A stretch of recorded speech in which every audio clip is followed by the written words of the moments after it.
Well, hello, and welcome to the MilVet Podcast. Your podcast hosts are Brendan Aronson, Tim Shaw, and Beau Higgins. We are military veterans, entrepreneurs, and investors. But most importantly, we strive to empower military service members, veterans, and their families. We believe that all veterans deserve a career that fires them up, a career in which you can learn, you can earn, and you can build a world class network. On this podcast, we interview civilian and military veteran leaders who are incredible founders, writers, thinkers, and investors. My primary goal is to inspire you to achieve great things. Let's dive into today's episode. Hello, and welcome to another edition of the MilVet Podcast. I am your host, Beau Higgins, and I have the pleasure, truly the pleasure to be joined today by my good friend, Patrick Murphy. And I can't wait to talk a little bit more about his journey and his story. For those that may not be familiar with the MilVet is an executive platform for veterans that are looking to get into the private equity venture capital founder space. If you want to learn more, please check out themilvet.org. You can sign up for our newsletters. You can learn about open roles we have right now. You can sign up and check out all of our podcasts and our great guests that we have. So that's the MilVet. But today we're focused on the story and transition of Patrick. And Patrick, welcome to the show, man. What's going on these days? Oh, it is great to be with you, brother. I love you. You are the OG when it comes to suit jackets. If people don't know, I know you're not having one today, but you have the most colorful suit jackets. I'm doing blazers. I'm trying to do my the same thing with you, man. I'm trying to keep up with you, but I will always come in second place to you, my friend. But it's good to be with you. I know you're a Marine. You couldn't get in the Army, but I'll hold that against you, my friend. I appreciate that. I do my best for the jackets to overcome my problems, obviously. I don't know to eat the crayons. I crayon my jackets, so I got That's right. colors fresh. That's what I do with the Marines. Well, it goes back to what they say, man. Marines, muscles are required, intelligence not essential. What we know Army stands for, aren't ready to be Marine yet. But no, brother, I always bust your chops. I know I just said this, but I appreciate all that you do for our brothers and veterans. I mean, I know I see you out there working day in, day out to help our brothers. And, it's part of it's business for you, but I know it's your purpose in life. And you have done so many great things for so many of our brothers and sisters. I see it, and I just want to say thank you from the bottom of my heart. No, I really appreciate that, and it's my vocation. I truly believe that, and I love what I do, and I'm blessed to be able to do what I do, and really because I get to meet people like you and get inspired by guys like your passion. So there's so much you've done, and I'm trying to keep it relatively short. But let's start with what are you doing now? And I know that's kind of a loaded question because you do a lot, but maybe the highlights of what you're doing today, and then we'll kind of go back from there. Yeah. Yeah, well, listen, I joke that, I mean, what pays my mortgage, I would say, I run the geopolitical unit at Hilco Global. So Hilco Global, it's a financial services company. We're first generation. We've been around since 1987. We have about 900 folks on our team. And we actually have about, between us and our parent company, which is called Orix, Orix, a Japanese company, between Hilco Global and them, we have about $660 billion assets under management. So I run the geopolitical unit. We have capital solutions where we do direct lending. We're world class in distressed properties and helping them turn it around. We're doing first brands. We did WeWork, JCPenney's, et cetera. But, when I say I run the geopolitical unit, what does that mean? I let our clients know what are the geopolitical risks and opportunities out there, right? So obviously the Iran war is a big issue right now. Gas prices up $1. What does that mean to the bottom line? But also tariffs prior to that, supply chain issues, and then also like opportunities because the rest of the world are doing public-private partnerships, and we're doing even more of it now. So, looking how if they have anything dealing with critical minerals, how they can partner with the Department of Defense, et cetera. So Hilco Global, running that unit is my day job. But I also, I teach part-time at Wharton Business School. As you know, I'm an ambassador for U.S. Chamber of Commerce. I'm a huge fan of the Milken Institute. They're doing a ton of stuff on entrepreneurship and veterans entrepreneurship. So, my plate is full. But as you know, like you, my number one job is, beside just supporting our brothers and sister veterans, it's raising two kids. So as you know, my daughter is down at Clemson doing Air Force ROTC at Clemson. I know you're LSU. team beat us last year. We were there at that game together. And then I have a son still in high school. Jack Attack is sophomore, but being a dad's my number one job. But what pays the bills is Hilco Global and my other passions. I love it, man. I love it. And again, you are definitely you have a lot of balls in the air, but you seem to be able to keep them all moving. So it's all good. I love to see that for sure. But and I think I talk to a lot of guests on the podcast, and everybody's journey is different and was different. And I think our journeys are continuing. It's never a straight line. You hit one wall and an opportunity opens up in here and there. And yours is one of the most unique from your military time to where you are now. You've done a lot of different things. But I mean, what was the original motivation for you to go into the military? I mean, unfortunately, you obviously chose the Army, but we'll leave that part alone. But I mean, how did it all start? I mean, service as a kid, I know you have altar boy time to kind of get things going. So service was an early, part of your life. But how the military piece, kind of hit you, and what was the impetus for you at the very beginning? Yeah, I mean, I think it goes back to, I'm a devout Catholic, my family. So, and the Bible teaches about having a servant's heart. And I think that's what goes, hand in glove. That's a through line of my life and my brother and sister and our family. So, whether it's to our church or to our country, it's about giving back. So, my great aunt served for 50 years as a Immaculate Heart of Mary Catholic nun. My mother was actually a nun too. Luckily for me, though, she dumped Jesus for Jack Murphy. Otherwise, I wouldn't be here.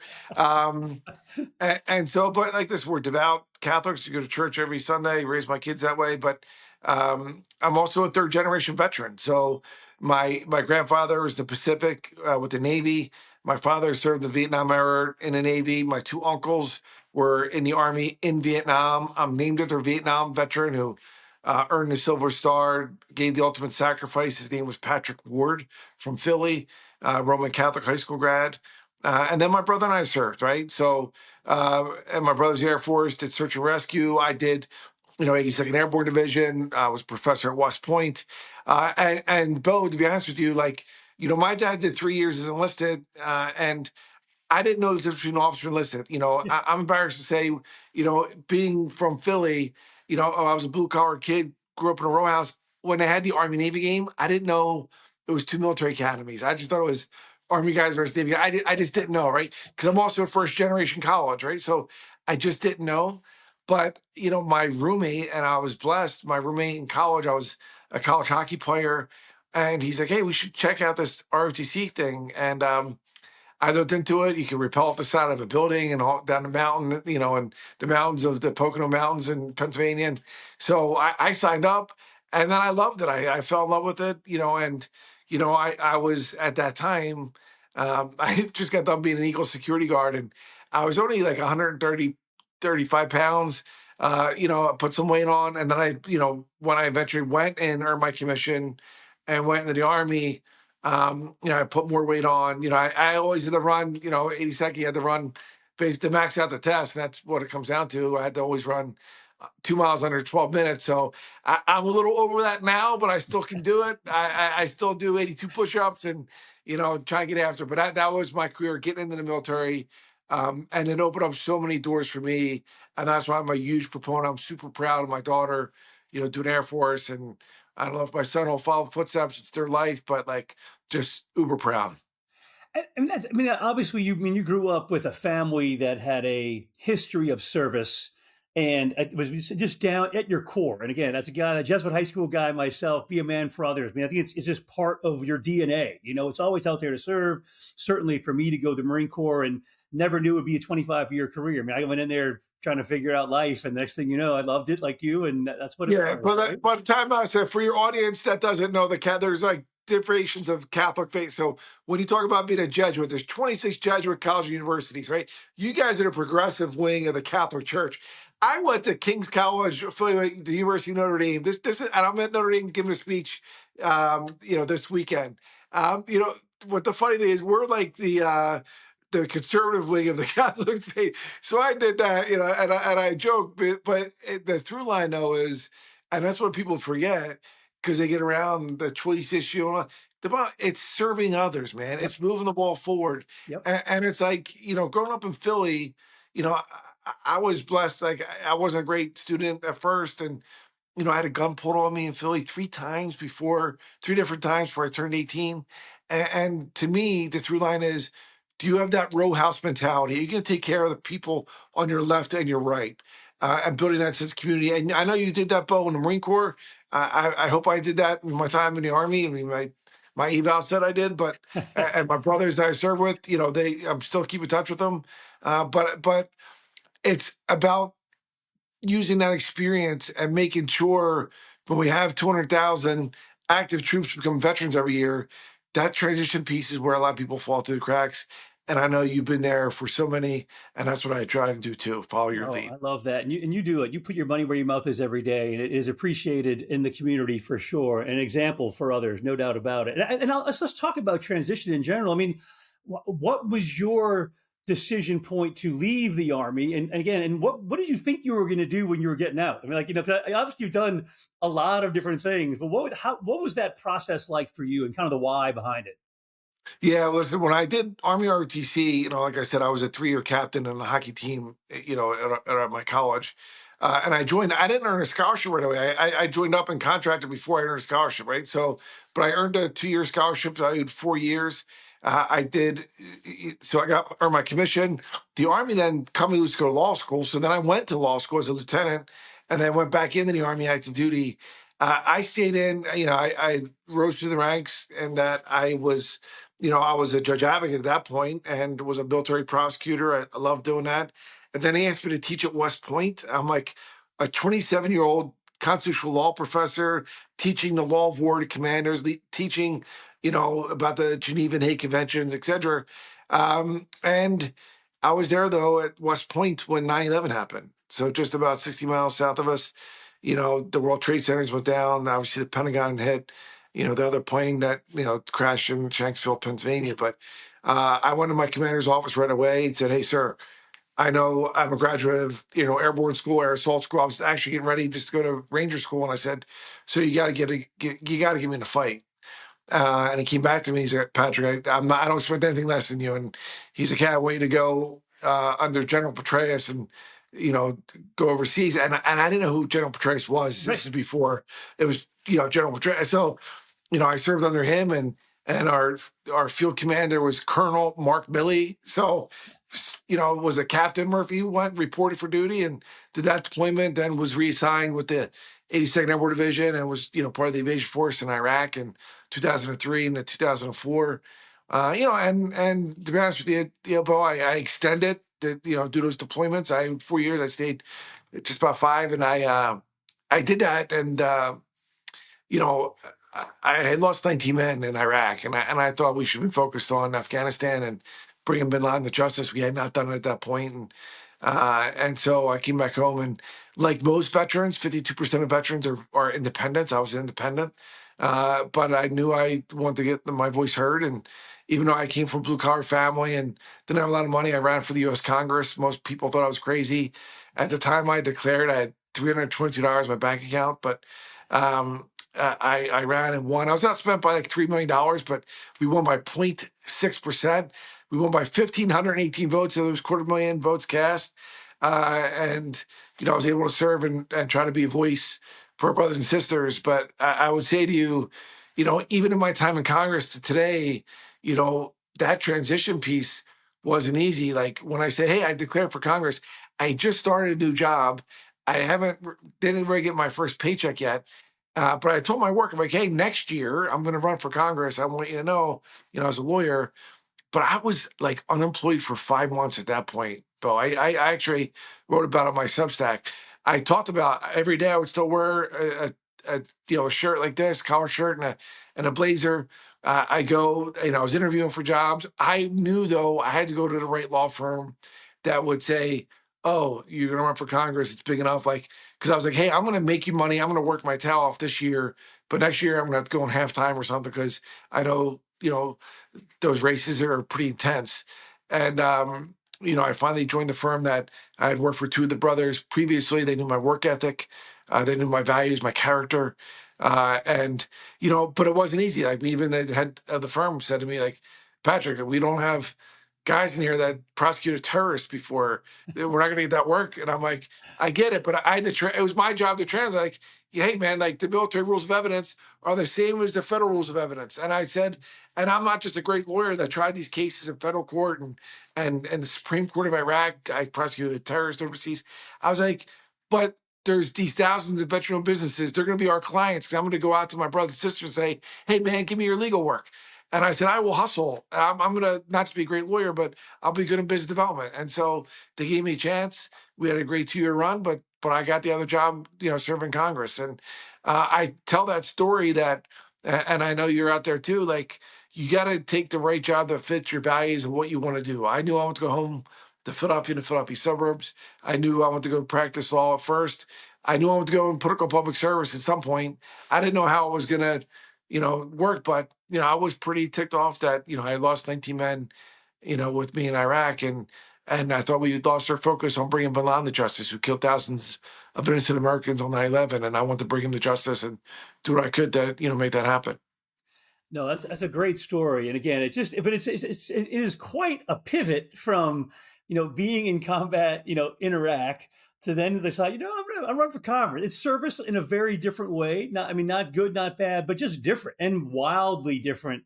Obviously, you probably had no clue what you're really getting into in some way. You had a passion and you had something you believed in because you knew something was wrong. You wanted to fix something but had no idea what you were getting into. Probably the military. You probably had no, sounds like a good thing. Let's just join up. We can rappel and jump out of plane. Like, yeah, well, I'm going. Like, man, this is not exactly what I expected, but end up being awesome. Obviously, Yeah. that's a major for you. Obviously, that was a major inflection point in your life because this opened your eyes and aperture to so many more things, right? And how did you? Because there's not obviously, unfortunately, there are not a lot of veterans in Congress these days, right? And less and less as we go over in time. So what did you learn maybe from being in Congress, or what did you take with you from the military that set you apart there? And what did you then, I think we're always learning new experiences, adding new tools in our tool bag, but obviously it had to at least, again, open your network, your networking piece had to be massively expanded because of that and the access to it. But give me some, just the highlights and maybe some of the lowlights of what was it like to be in Congress, and then and we'll go on from there. But yeah. Yeah, yeah. Well, I'll talk about the campaign side and then the governing side, right? So the campaign side, I had read a lot of books. I did volunteer, for a campaign, et cetera. I didn't get paid for it, et cetera. But, I did get a feel for it. I was going back to my hometown, right? So I know a lot of veterans, they want to go back and run for office. I actually help a lot of veterans, whether Democrats, independents, Republicans, because we want more veterans. As you said, it's only 18% now of Congress are veterans. It used to be 80%, right? So you want to know why things aren't getting done in Congress? It's because we don't have enough veterans in there, right? Um, so I had prepped in a sense that it wasn't a lifelong ambition. I wasn't a political science major. I was a journalism major, but like I, went into both. And part of it was I was just following my heart but I had the confidence from combat twice to realize that, like, hey man, I taught at West Point, I did these two things. But I will tell you, Bo, man, it wasn't easy. I had guys I served with. I had one guy wrote and said, I saw him and he's like, who the hell do you think you are, Murph? He goes, like, what if I could go home and run for Congress? Like, what makes you so special? You weren't a general. And I'm like, hey man, the Constitution says you have to be 25. Right. I'm 31. Right. Like, right. And I wanted and got sworn in at 33. But like, I was like, hey dude, like, you go, if that's what you want to do, you go do you. But like, this is my path, right? And it was obviously we were successful, but I don't know, forget those things. And by the way, when I was in Congress and I won, that same individual, came to me and said, I'd like to talk to you. I want to come meet with you. And I had to tell, of course, I made time. I make time for our brothers and sisters, but I had to tell my staff, like, hey, listen, I'm going to bring him in the office. It's just be me and him. I go, but if you hear, I don't know how to take him. Like, I don't know if he's going to be, like, I was like, I go, if he gets, I said, listen, this guy wasn't a fan. He told me not to run for Congress. We served in combat together. I'm like, if he comes in here and you hear fisticuffs, you got to call Capitol Police. Like, like, I go, I'm not, I don't know, do you want him to sit? I'm like, no, I'm fine. I'm not worried one-on-one. I go, but like, I was like, I just want you to know, like, it's not some, whatever. And he came and he said, "Hey man, Murph, I just want you to know, like, I'm so proud of you, and you were right. And I was going through my own shit in my head, and I took it out on you." And he goes, "I want to fly here from Texas to come to DC just to let you know that I'm sorry." And we're still friends to this day. We hugged it out, and again, that part of that is grace, man, right? And I try to show people grace all the time. And one of the stories I tell Bo, my best friend in the Army from like officer basic course, we then were prosecutors, separate. He was at Fort Hood, I was somewhere else. Then we taught at West Point together. And then when I served in Congress, he then eventually, my second term, he also went for Congress, and he was a different party than me, and we were best friends still, right? And part of it is the media. I've been in this. The media doesn't cover when people get along. The media doesn't want to. If it bleeds, it leads. They want the far left and the far right on TV beating the crap out of each other, and that's what upsets me, because people think that everyone in Congress is horrible and all this insider trading. Most of the people are really good. They're trying to figure out ways to work together. Sometimes it's leadership and sometimes it's just the media, but we need more veterans who are going to put our communities and our country first over the political parties. And that's why I support and I do things like teach it, this master's in public leadership program at the University of San Francisco. And these veterans who want to go into political public service, sometimes as candidates, sometimes as staffers. And again, they're both Democrats and Republicans, but like, I don't just say I want them. I work at it. I have PACs called Taking the Help Pack. I write checks to veterans who are running, and mentor them. I'm always a text or phone call away. So that, and then Bill, I would just say it wasn't just like, hey, one more vets. When I'm in Congress, I think I co-authored the post 9/11 GI Bill, right? So that's helped out millions of veterans transitioning. At the time I co-authored that bill, the unemployment rate for veterans of post 9/11 veterans is 16% unemployment. It's now down to 3%. But there's about 800,000 veterans and military family members using right now the post 9/11 GI Bill. It's been widely successful. The average GPA of our veterans going to college now using it is about 3.3 GPA. They're more likely to major in STEM, et cetera. And then the other piece I did, was I think, I wrote the bill that repealed Don't Ask, Don't Tell. We had kicked out 13,000 troops because of who they loved, because they were gay. I don't care if you're gay or straight. I just care, can you fire them for assault rifle? Can you kick down a door? Can you jump out of an airplane? And there's already rules and regs and the UCMJ in place that if you have sexual misconduct, whether you're gay or straight, we'll throw you out. But that's not throw you out just because of who you love. And so I wrote that. It was controversial at the time. People said I'm going to have blood in my hands, but I'll never forget, man. I had this NCO who said, "Hey, Secretary Murphy, when we passed repeal of the Nice Hotel, I thought it was going to be a collision." He said, "Sir, it was not even a bug in a windshield. These young cats, they don't care who you love. They don't care who you write letters home to. They just care if can you do your job." And I'm like, exactly. I go, it's these old heads in Congress that give me such a hard time, and it is what it is, right? But we need more political courage in folks that, get a chance to serve in those positions to move the ball forward. No, it's great. And I'll say on a personal level, I have a kid in grad school at UCF right now using the GI Bill. So thank you for that. I passed it Tell your on. son he owes me a beer. Well Miller done. Lite when I see him. Yeah, yeah. Awesome. That's awesome. Well, I mean, and obviously that's career in the military, career in politics, in Congress. Um, you did that as a 2-year run. I know obviously you got to be the Secretary of the Army for a while too, obviously because of some of those connections. And what I really want to talk about is kind of the networking piece in general and how that has led to some of the jobs you had and where you are now. Because that's another. Now you're in the business. Now you're in the commercial sector. Again, you've kind of done all those things, but all of it builds on each other.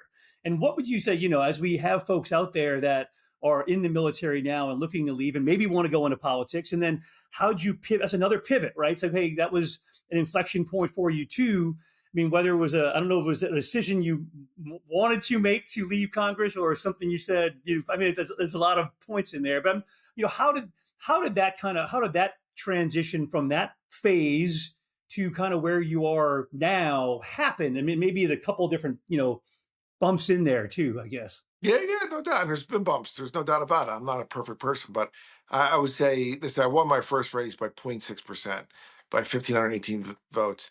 I won my second race by 55,000 votes, by 15 points, right? So we had two terms. I served the last 2 years of President Bush, the first 2 years of President Obama. But the through line, though, there, Bo, is your network is your net worth.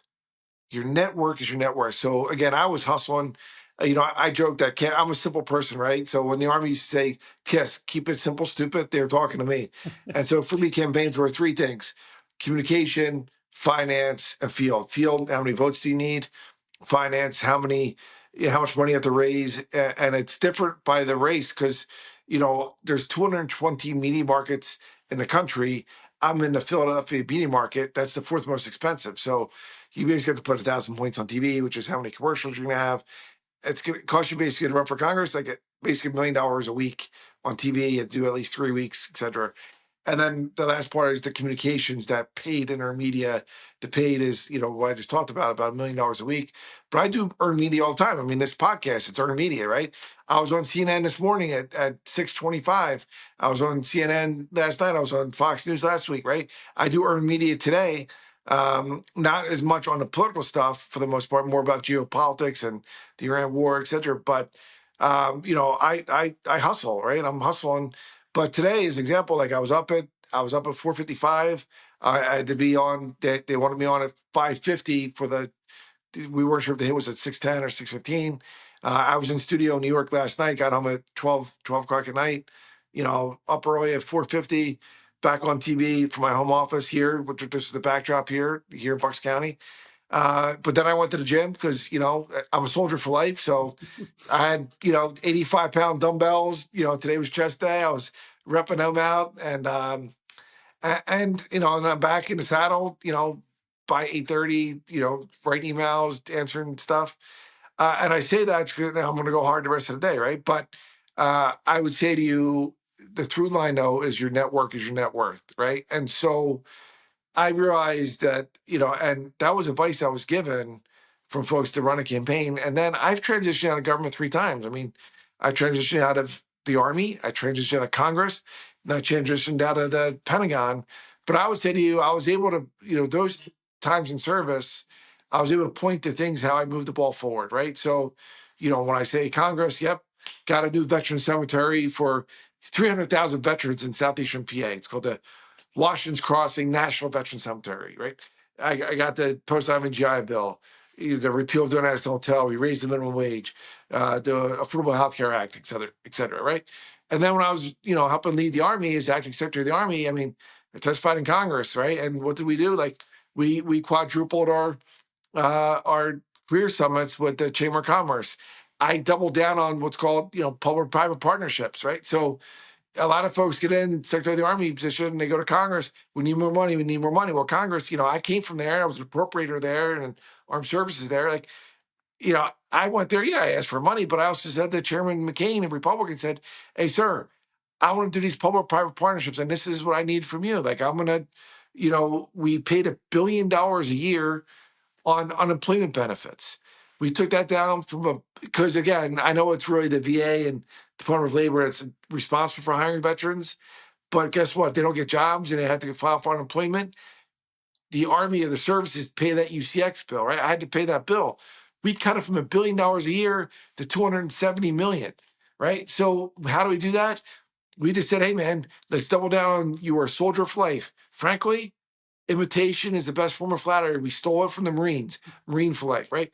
We did Soldier for Life, and that was career summits with the Chamber. They put on, as you know, about 100 events a year through Hiring Heroes, where they bring in corporate America to interview transitioning active service members who are about to become veterans and their family members. And why it's important, Bill, as you know, and your viewers know, 24% of military spouses are unemployed. They're looking for work.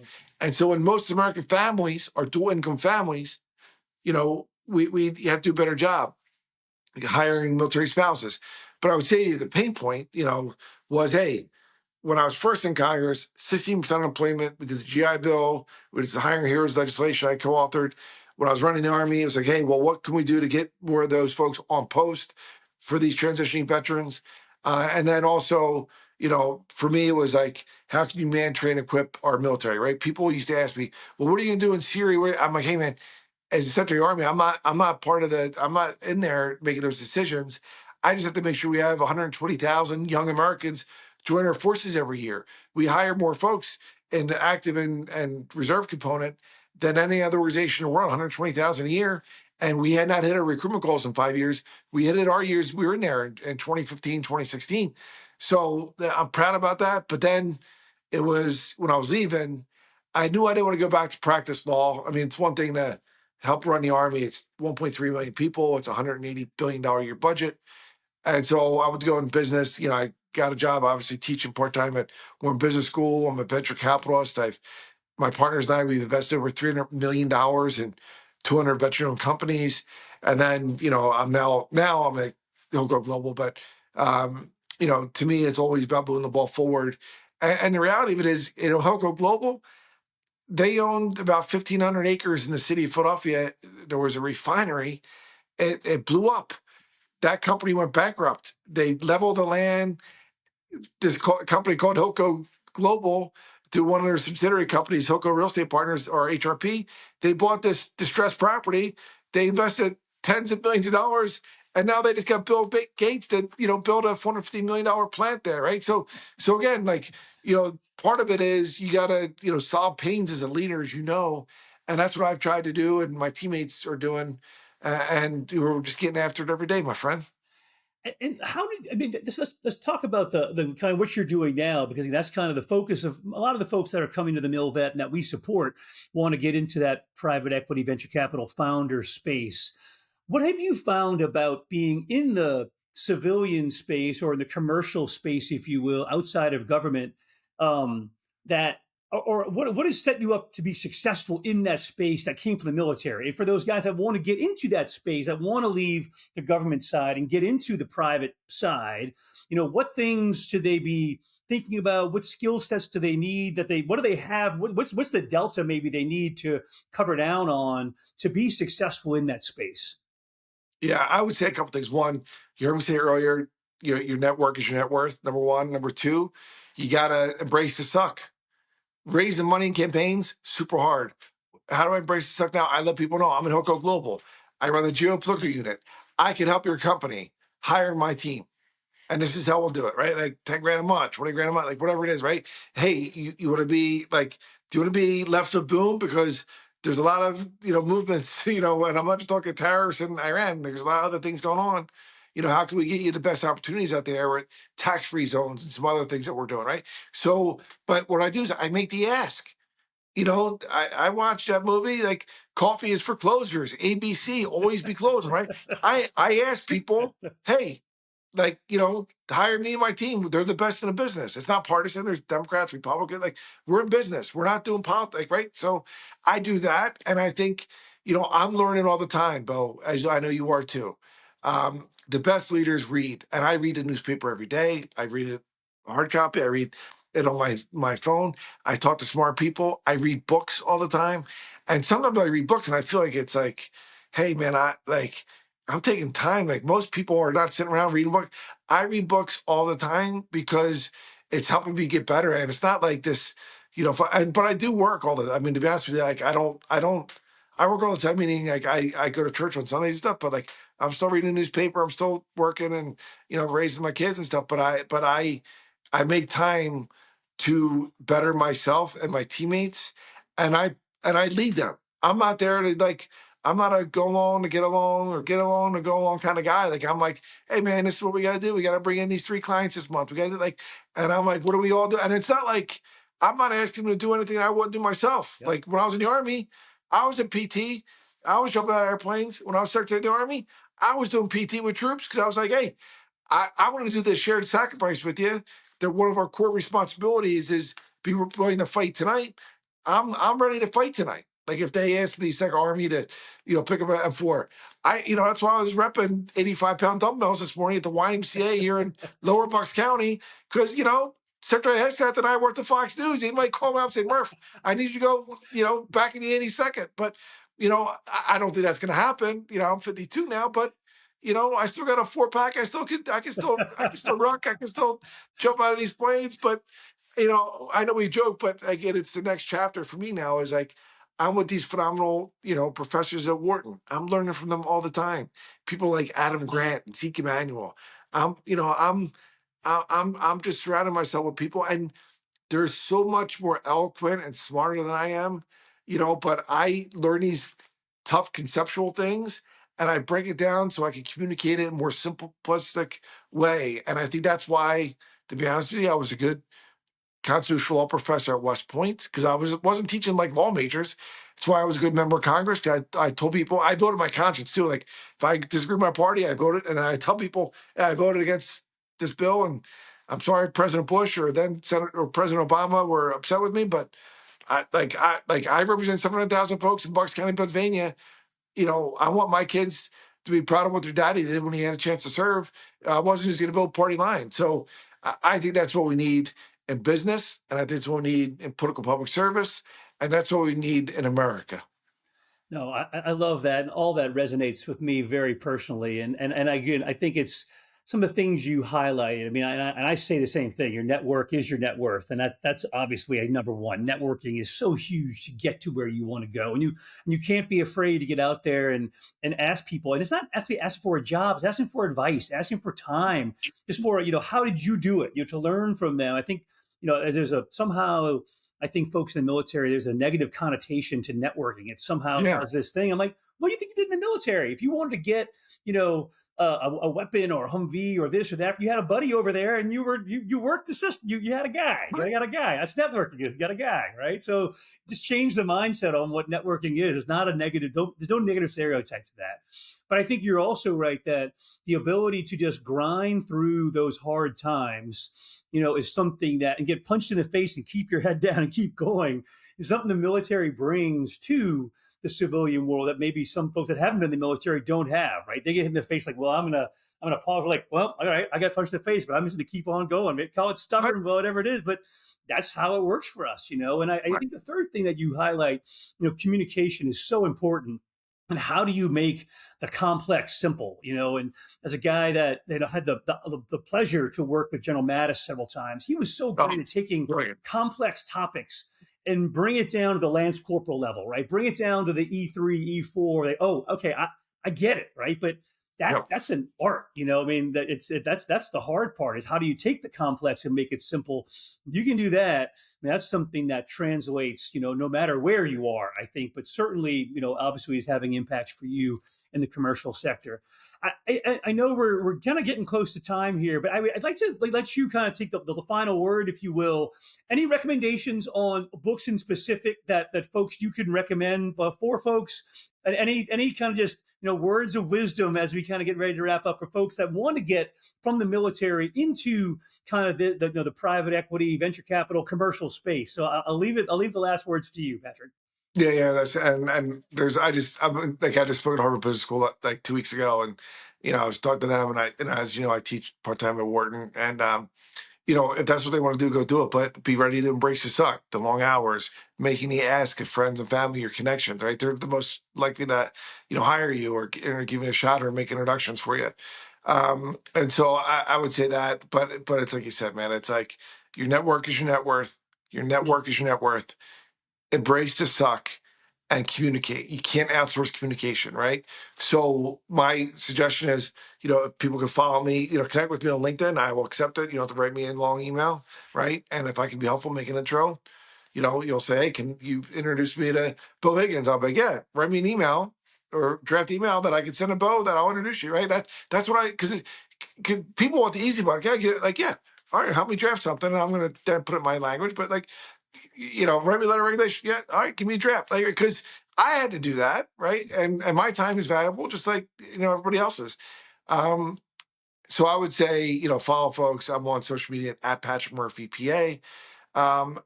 2, amplify your brothers and sisters that share your values. And I'm not saying you have to talk about politics to share things, but in those sectors that you care about, just don't just connect with them. read what they're writing or pushing out there and then comment on it. And because it's a two-way street, this social media thing, it's a force multiplier. So use it to your advantage. The other thing I would say, of course I got to say, buy my book, Taking the Hill by Patrick Murphy on Amazon, right? I think we sold I think 9,000 copies, right? But, now it's still dated because I wrote that when I was in Congress. But so I got another book in me coming down the pike. But on social media, I read Adam Grant's stuff. I love Scott Galloway's stuff. I read both their books. I'm reading Scott Galloway's book now, Notes on Being a Man. I love, love, love his book, Algebra of Wealth. When I read their books, take notes. I write all the time. I keep a journal. I take notes when I'm writing, reading the books, and then I try and push it out there, right? And so that's the kind of advice that I would. But it's about improving yourself every day, right? You can't be complacent. I would say for military folks, though, you gotta, that's a core part of your identity. It is, some people just want to fire and forget it, but I try to look the part. Like I still work out, I still keep my hair short, and I'm not trying to still be in the military, right? But to me, it is something that I love and I'm proud of. But it is the next chapter, right? And I translate what I've done or what I'm doing to folks on how I can help them and solve pain points is the key thing. But Good. Share with us two truths and a lie, and we will have the audience guess, or if we have some audience participation once we post it, on which are true and which is a lie. So this is it. Let's wrap us up, man. all right, three things. One, I'm a Leo. Two, I was in The Price is Right. They said, Patrick Murphy, come on down with Bob Barker. And three, I beat then President Barack Obama in basketball at the White House in his home Wow, court. that's pretty good. I'm going to leave it out there. I'm not going to guess now. I will guess on, but I will share mine with you off camera. So I don't want to bias the audience and have my vote on there. But thank you so much for your time. I leave here always talking to you. I leave fired up. I love your passion. I love your journey. I mean, it's so similar to mine in a lot of ways. We're starting from our Catholic roots, the military service, to giving back, and really, you are an example of what right looks like in so many ways. And again, can't wait to see you out on the military and veteran trail again soon, Patrick. And again, thanks for your time. Appreciate all you do for us and this country. So thank you. Thank you, Beau. Love you, brother. Talk to you soon.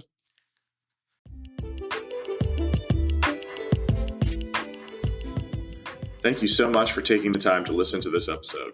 For more content, follow us on Instagram @TheMilitaryVet or on LinkedIn.